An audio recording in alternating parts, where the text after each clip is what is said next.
I do, as Dame Louise Casey says. What she says is that generations of commissioners and politicians have failed to take action. I'm the politician that did take action, not just in relation to the asking for the independent review, not just asking for it to be done by somebody as robust as Dame Louise Casey, somebody who recognised there were systemic and cultural issues, recognised, by the way, the former commissioner wasn't addressing them, and that's why I lost confidence in her and appointed a new commissioner. During all those periods, I was almost a lonely voice. I was opposed by the Prime Minister, the Home Secretary, the Policing Minister, the Met Police Federation, Her Majesty's Inspectorate, and many others. But I was quite clear from the series of scandals that there were systemic and cultural issues. But it's really important that we don't waste the opportunity. Nonetheless, Baroness Lawrence has described the Metropolitan Police as rotten to the core.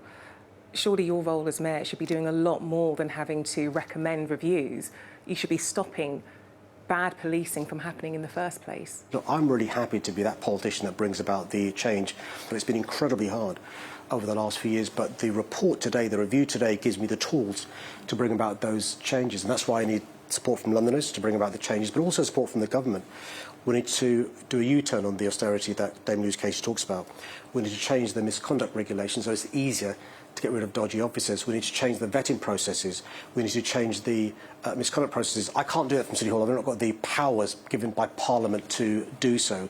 And so the powers of a Police and Crime Commissioner are limited, but we're doing what we can with the limited powers as we have. When it comes to people of colour, very, very damning in terms of their experience and when it comes to policing.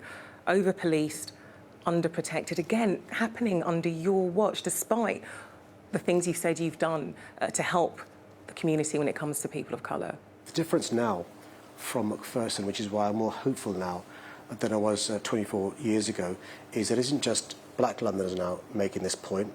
It's those from black, Asian, minority ethnic communities. It's women Londoners. It's those from the LGBTQ+ community. But it's not just ordinary citizens. It's police officers and police staff as well. But also, for the first time, we've got a mayor that's on the side of reform, and we've got to persuade the government to put their money where their mouth is and walk the walk as well. I've got an 11-year-old boy. My role as a parent is to teach him how to prepare if and when he's stopped and searched. I have a daughter, she's an adult, and I have to, looking at these findings, talk to her about the lack of protection that she's likely to get from policing. This is not just damning, but you need to actually speak to people. You need to speak to your community. I speak to victims, bereaved families all the time. I was given advice by my dad to say yes or no, so 3 bags full, sir, when you're stopped by the police. That's your dad. I'm now giving that same teaching to my children. How is it things haven't changed while you've been mayor? It's not good enough for your children to live through what you and I lived through. It's not good enough in the most progressive city in the world for women to be scared about approaching a police officer, for those from the LGBTQ+ community to worry about how they're going to be policed, or those from minority communities to be worried about this. We need to be encouraging them to join the police service. They need to be part of the solution. Do you have faith in Sir Mark Rowley? I do. Look, I'm the first person to say to a commissioner, first to them, if I've lost confidence in them. I lost confidence in the former commissioner. I was direct with her. Similarly, I'm quite clear with this commissioner and with those watching this. I've got confidence in him. He's somebody who came in October. He's already brought about change. He's got a new leadership team working with him. He understands the scale of the challenge.